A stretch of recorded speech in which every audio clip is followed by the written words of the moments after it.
that, what we're going to do is cook some frozen French fries in the Tefal Actifry. Right, tipping the quantity of for however many people you're serving. For us it's just 2 of us, so that'll be plenty. And then you stop the dog eating the frozen chip on the floor. I was lucky. And then what you do is you adjust your cooking time accordingly. Drizzle some oil over, you don't want too much, so they're just French fries.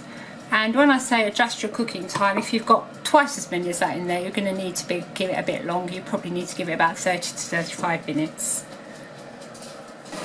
The quantity I put in here, I gave them about 20 minutes, 15-20 minutes. And you can see how lovely they look. You can always pinch one and try it and test it's cooked. They don't take long, obviously, because they're so small, they're so skinny. Pop them in there, all your bits out, and they just remain for the taste test. I'm your man. So, as the taste tester, I'll give them a go, and they are absolutely the best. Now, you're probably asking, you know, these are oven chips, why don't we just chuck them in the oven?